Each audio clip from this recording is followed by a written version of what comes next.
orma gammachiisuuf jecha tarsaa'aa oolu. Tokko tokko immoo nyaaran qabu hin kijibuu miti hin tarsa'a. Tokko tokko asitti hojiitti kenninee hojii karatti godhan wallaalanii mataaf luka hojii gaggaragalchanii gaafa asii bahan tarsaa'aa. Rakkatini. Midhaan sassaabdeetti kennitu nyaachuudhaaf jalqaba bitinni. Jattuu rakkatini. Kaabutaadhaa dhaggeeffatu. Namni qoflaa hanjamaatti godhaa waan qoflaa poostii godhaa laalteen garte. Namni waan guddattuu waan isiin haasuu tana fudhachaa jiru hin jiru. Fi kabajamtuu sanirra taa'ee faraqataan handaaqqoon akkana taate jira. Faraqataan meeshaa keessa walawwaladha jira. Faraqataan handaaqqoo maarree horsiisa. Faraqataan gartee kun xiinxala mootii baara batatatatate guyyaa guutuu nama arrabsaan oolle. Maaliif faarsee bulaan isaan gayyaasan kun arrabsee nama waliin naqee ana balu niin beeka ana balu saahiba kiyya ana balu wajjin nyaadhe abalu naatu asiin gahe abalu kana je'ee olola oofee namni dhaga'uu dide namni dhaga'uu dinnaan ifii gabbahee jechuudha muddamu malee gaaliin albahu jedha Oromoon hoggimamu. Kabajamtoota jaalatamtoota dhaggeeffattoota keenya tibbana caffee Oromiyaadhaa taa'amtee irratti obbo Shimallis Abdiisaadhaa haasaa dheeraadhaa taasisee haasaa kanallee bakkoota garii namoonni keessaa kutanii akka malee ijoo miidiyaa godhuudhaan saboo Shimallis Abdiisaa jidduutu nama haal ta'e jechuudhaan akka malee mataan oowwee jira nama maraatuudhaaf deemuu fakkaataa jechuudhaan itti qoosaatiin turanii haa ta'u garuu dubbii keessatti dhugaa dubbatillee qaba amma fakkeenyaaf laal ta'a akka uummanni Oromoo roorroo jibbuudhaa tanafaa dhuga dubbate mee usaa dhaggeeffadhaa.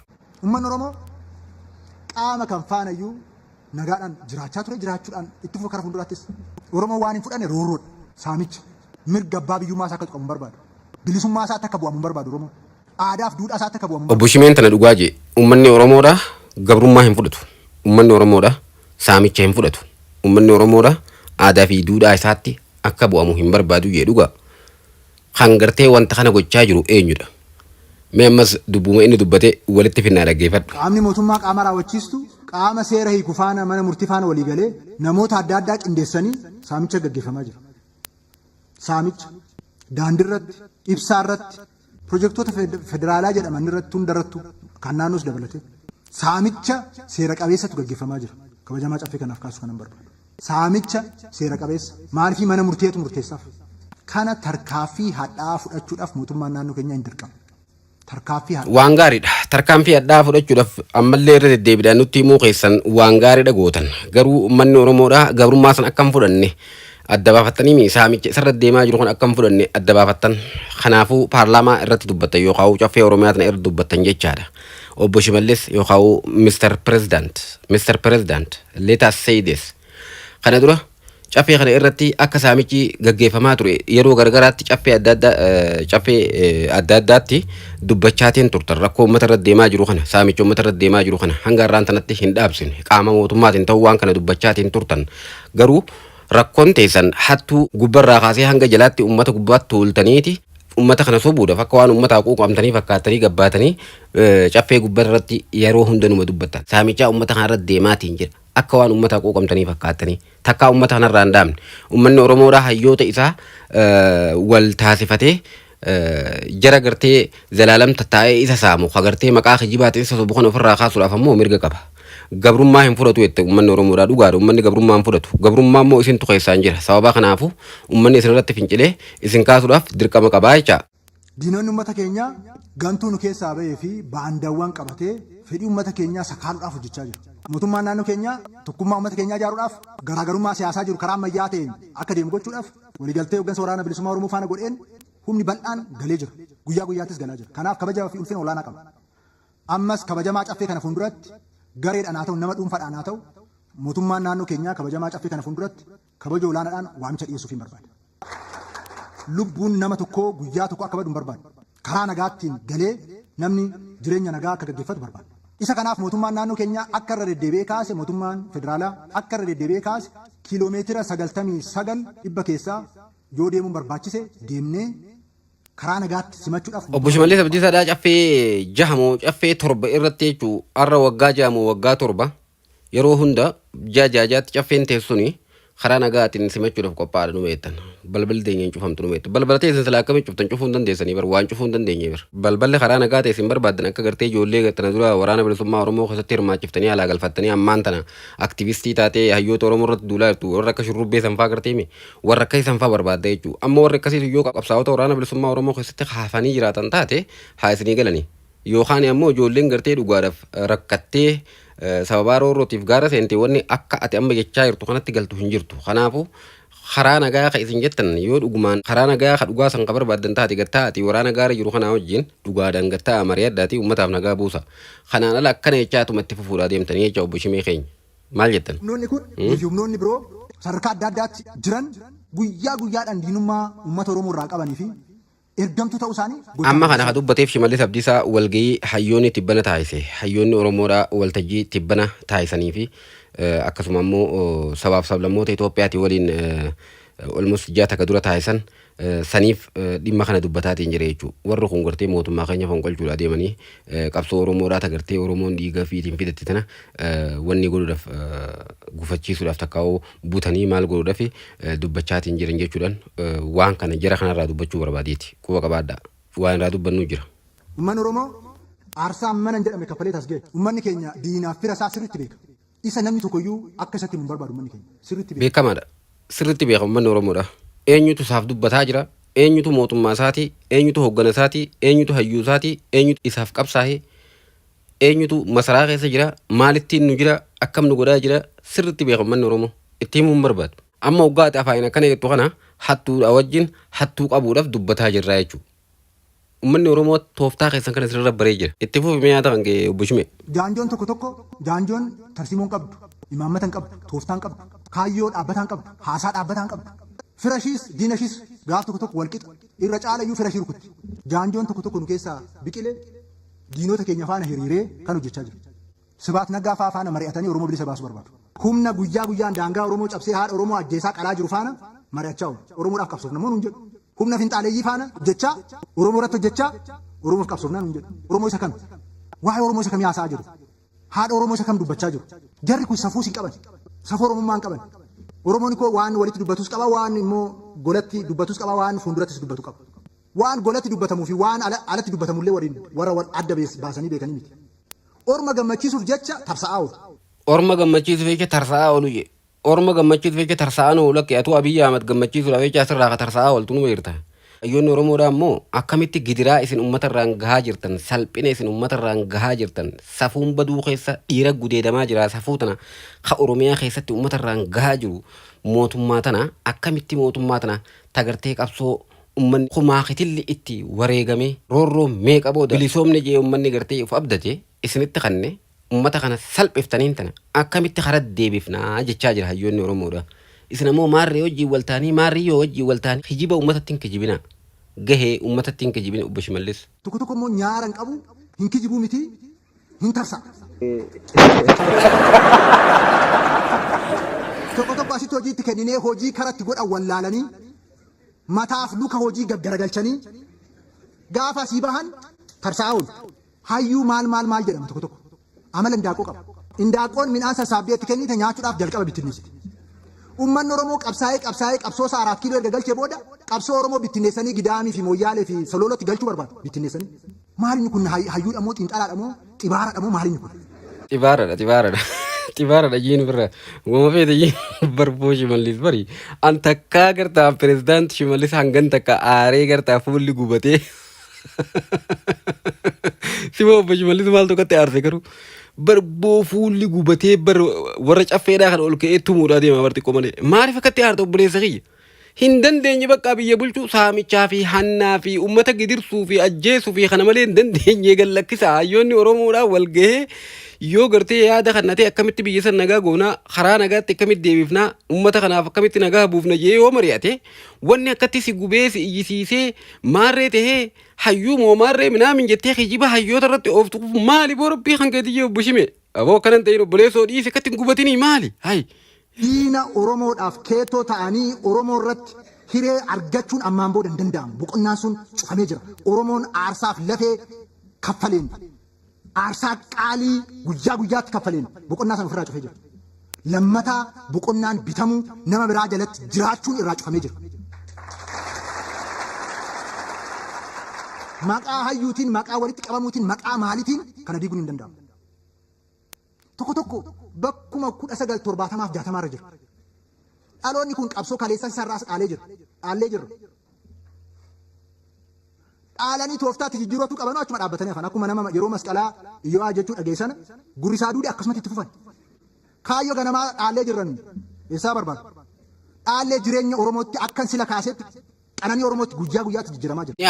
Ni afuuftee kam qananii Oromoo tamitti jijjiirame obboleessa kiyya kaayyoon ganamaa. Qabsaa'ota Oromoodhaa gameeyyii qabsaa'ota Oromoodhaa warra bara gartee dukkanaa san keessa qawwee fudhatee kilaash fudhatee Oromoo tana bilisoomsuudhaaf bahe warra san boodallee barumsarra ture hayyoota Oromoodhaa ta'uudhaan Oromoodhaaf waa akeekaa turan warra kan akkana komataa jira jechuudha. Dhugaadha Oromoon kana booda gabrummaa deebi'uu hin jiru. Oromoon kana booda gartee namni biraa dhufee irratti fe'amee wanni godhuu danda'u tokkolleen hin jiru. Garuu baalagee hattuu zaraftuu gantuu cubbamtuu osoo ummanni miidhamaa jiru kijiba ummatatti odeessituun Oromoon kana booda gidirfamaa maqaa ishiitilleen akka gartee biyyoonni biraatilleen ollaan keenyalleen nu tuffatee Oromoo maqaa nagahaa qabdu maqaa xureessitu isiniif hin ayyamnu jechaa jiran hayyoonni fiigaltee baalageen nurraa ka'uu qabdiidha jechaa jiran qabsoo dhaallee jirraa qabsoo akkas goonee jirraa qabsoon akeekni ganamaa qabsoon Oromoon qabsoofteef baalagee akka keessanii kana aangoo gubbaa keessee ummataan salphisuu fi ummata boochisuu fi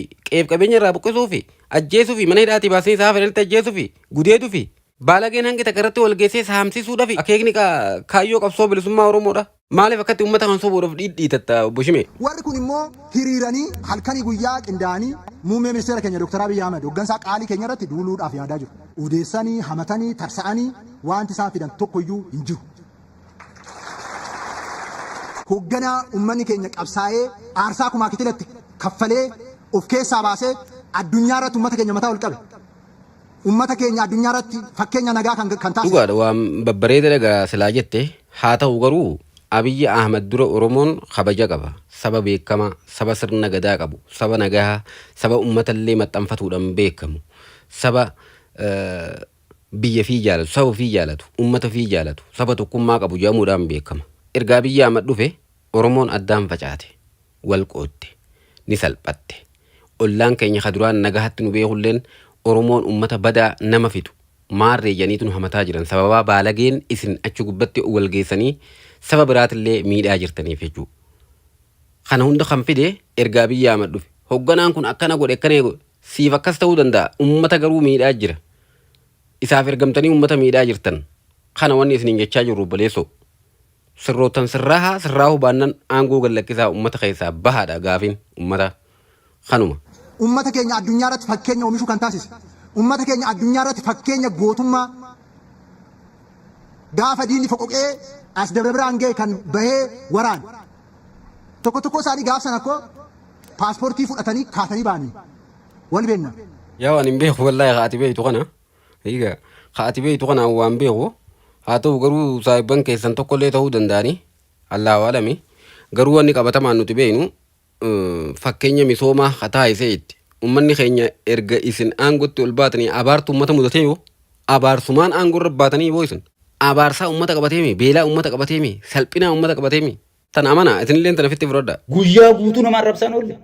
Maaliif faarsee bulaan isaan gayyaasan kun arrabsee nama waliin naqee ana balu niin beeka ana balu saahiba kiyya ana balu wajjin nyaadhe abalu naatu asiin gahe abalu kana je'ee olola oofee namni dhaga'uu dide.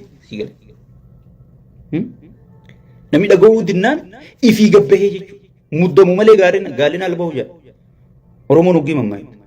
Muddamee ifii gabbahee caffee silaa kijiba isaa irra gannaqee misooma akkana goone maarree akkana goone juu irratti hayyoota isaa itti gad ergamee sheeyxaantichaan itti gad ergamee waa'ee misoomaa fi maarree dhaabii arrabsii jeen achirra taa'eeti ummata arrabsaa xiqqeessaa ture jechuudha. Alba'u jiranii jechuudha. Nuti keessa beekna sheeyxaantichi eega gaafa tokkummaa Amaaraatii fi Tigiraayii fi maarree jedhanii walgahii guddoo geggeeffamte san booda wallaahi rabbiin hin seeqafadha. Abiyyi takkaa gachiisee hin beeku siin jedhu. Wallaahi. Amma faarsee bulaan odeeffannoo hin qabdu. Amma wanni asirraa abbichuu maarroo miidhagishoo jaatu namni jalaa dubbatu hin jiru. Abiyyi sun deema asii gatii maal qabdan wasaqa. osoo ati asirraa afaan bantuuti sheeriin qabdu laayikiin qabdu namni si dhageeffatu hin jiru si galee sabni si tufe deemtu uffatamtu asii maal faayidaa naa qabdaa nyaattu jee asii ifirra areesiin jedhan shimallisuun garree warra caffee sanuu boskiin tumuudhaa bara akkatti ijatti baasuun garree akka ta'u wallaalee bar gubatee akka ta'u wallaalee ija akkasii baasa kana maaltu fide ijaaramuudha waan ijaaramtee argamteef na sodaatan yoo facaate adda addaan kaaree sii kennina maaree sii kennina kaaree kijibaa kam waadaa kijibaati guyyaa kanaa deebi maarre fandisheen dhageenye maaliif amatana deddeebiftan jee bar maallaqa naa galchaa jeen jaawara rabsee viidiyootti ergeetti jabaadhu numa janiin jabaadhuma janiin jan ijoolleen keessa uggiin gaafa dawwale uggiin jaawara kana arrabsee viidiyootti ergees jabaadhu numa janiin jan aboo waan san naa galchaa karra keessaan kadhatee dadhabee ol bahee naa galchaa jeen wanta wallaalee waan akkasii qofaa jalatti hafee jechuudha naa galchaa qofaa jalatti hafe annaa galchuu baattan nama arrabsuu nuti laal dafqaan bulaadha jawween kalee dubbii tiyya fudhatee isin hime hojjetee bula goone jee dafqaan bulaa jechuudha namni ganaa hojjetee nyaata akka nuti hojjennee nyaanne saba keenyaa sagalee ta'an waan caluma jettee teessee nama arrabsitee nyaachuun hin danda'u naa galchaan hundi dadhabdeeti shimallisitti gabbeensi hin jeekale hiika kararraa maal dandee bar huggii dubbiin jabaatte bar ilmaan huggii nama tokko tumuu dadhaban abbumaatu saaqatee ulee fudhatee itti seenaa bar hiika kararraa maal dandeessanii mijee shimallis saaqatee ittiif darbe ni dandayaa garuu abadan hin danda'e tana na aman laal wanni takka wanni keessa beetu sirratti nuti piipii bakka isii dhukkubsu beena bakka isii kaasu beena bakka isii dhukkubsu beena amala jawween faan nuti laal akkanuma qaqqabnee taa'uu ni jira piipiin ifumaa bakka sheeyxaana na bee harkatti ala ba'u jirti namni qoflaa hanjamaatti godhaa waan qoflaa poostii godhaa laalteen garte namni waan guddattuu waan isiin haasuu tana fudhachaa jiru jiru so kana hunda wal dhageetii teenya wal jala yaa'uu keenya wal jaalachuu keenya wal kabajuu keenyaa fidee jechuudha yoo kana caalaa wal jala yaa'e Ameerikaa guddoo tanaa taa'ee Afrikaa guddoo tanaa taa'ee Eeshiyaan guddoon tun teessee ganaa Oromoo mari'achuu teessee jechuudha akka gaafa qeeroo sanii akka gaafa qeeroo sanii so ifi guddaan gabbee jechuudha naagalchaan hundi dadhabeeti faarsee bulaa maqaa ganaa naagalchatti itti daanee faarsee bulatti naagalchaan hundi dadhabeeti abbaan galchuuf sun itti gaxu taaleen siin jeekale kana hunda maaliin akkana goone jaarmee keenya kana caalaa hayyoota keenya jabeeffannee kana caalaa jaaramnee kana caalaa fuuldura sossoo'uudhaaf isinoo hayyoota keenya duuba sheekka abbuutarraa eegaltanii nu duuba dhaabbattanii hamilee nu godhu gaasa nu godhu nu guutu nuti harreetee isanii nu fe'achuu alfida kopha ceehaa maarree ceehaa mitirkisho ceehaa miilliyyoo ceehaa jechuu turan arra isaanii walitti dhufe garraani sigale waan ta'an wallaalanii achirra taa'eeti ummata arrabsaa xiqqeessaa ture jechuudha albahu jiranii jechuudha. Kanaaf hoogganaa waan kana hunda ammataa ol qabee seenaa uummata keenyaa bu'uuraan jijjiiree kanarratti warri safuu hin qabne warri nyaara hin qabne warri diinaa fira adda baafattee hin beekne aadaaf duudhaa oromummaarraa bahanii waan fokkisaaf qaanessaa raawwataa jiru. Jara kana faana waan ta'eef taajjabbii qofa. Waan isaan torban tokkoon dura xeeban darbeera. Kan ammaan booda dhufu sinuma darba. Waan hin dabarreedha mootummaan jijjiiramaa keenya uummata keessatti hojjetaa kan jiru. Qilleensa irratti haasaa oduu hin taane gochaa qabatamaadhaan jireenya uummata keenya akka sila kaase jijjiiraa kan jiru mootummaan jijjiiramaa. Kanaaf baandaa fi keettoo fi gantuu nu keessaa yaatee diinota saba keenyaatiif keettoo taatee nu keessa galtee hojjechuu barbaadduuf karri keenya cufaadha. Ammaan booda okkoraan jetteedhaan ololaan hireen argamu hin jiru. Karaa tokko qofa karaa nagaa fi karaa dimokiraatawaa ta'e qofa. Karaa nagaa fi karaa dimokiraatawaa ta'een sinfaana nan hojjedha kan jedhe hojii kan danda'u qaama kamiyyuu hojjisiisuudhaaf ni qophaadha. Waliin hojjechuuf qophaadha. Kan immoo dorgomee hiree argannaan immoo aangoo kenninee fi nagaadhaan dabarsuudhaaf qophaadha. Sanaa ala garuu diinota Oromoo faanaan dhufee harka sin micciiree sina qanqaalee harka sin cabsa yoo jedhe immoo harki keenya xiqqoo akka malee furdatee jira.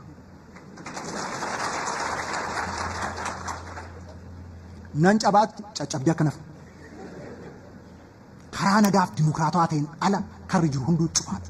أبيت خرا ديمقراطية وصلنا بيتني بر خرا ديمقراطية وخرا نجاف خرا ديمقراطية خرا نجاف خرا ديمقراطية وخرا مخافة وفي أباء وداوجين كانت والتهاج جرا مريء جيس ودي من التنين وما تنجوم ما كان دوران التيم تاني غافا غرتي أجندة سنتكوت فيدم تن منقدو تقطري تاني على تجياب تنساني بو هيجا أما هي خافاون جويا لما جويا سديبو ده بعلما براخان كبتي كبا مريرف تربان دفعنا غيسا I think isi wame jira mari sani ratille ni mari naje da kame wajji mari da yodu guma kharana gada ka ittaman tantate barbo isimbira bar wani demokrasi yam tunjurtu bar samne tuma akkanumatti ittifofna gidirsatuma isisatuma boochisatuma buqqisatuma gudeechisatuma ajjeesatuma mani daati gabbaafne akka feene goonatuma olaantummaa seeraa kabajuu dhabne akkuma feenetti biyyatana dhiinne ittifofna karoora joo qabdan hin fudhattan isin karaa nagaa demokrasi waan jaamusan hin fudhattan filmaata dhugaadhaa gaggeessuu karoora hin qabdan namni akka achi keessatti gartee isin dorgomee isin mo'atu hin barbaaddan kanaafu ummanni yoo dhugumaan akka isin jettan akka afaan hin jettan kana hojiidhaan jijjiirtan ammoo welcome haa ta'u garuu wanni isin jechaa jirtan kun hojiirra hin oolu bushime kijiba wanni isin jechaa jirtan kun mee dhugaa godhaanu agarsiisa mee marii kaafaa onamme isin waamte kanarratti dhaqaa hirmaadda ni ilaalla marii kaafaa fi abaa irratti hirmaadda ummata kana hin sobina harki keenya akka malee furdatee jira balaa qalaa eenyu sodaachuuf tabbareessa kiyyaas gubbaa teesse harki si furdatu hundi maaltu nuungee harka kan kee akka filatte haa furdatu qabeenya uummataa saamtee harki si furdatu wanda isin fixuu dandeenya akka feene isin godhuu dandeenya jechuudha beeki kana wanni inni jechaa jiru walumaa galatti yaadni isaa kana alaa kulliyaal wanni nuti gaggabaabsee dhiyeessine kana fakkaata wanni waliin turtaniif hedduu galatooma waliif daddabarsuun dagatinaa nagaan.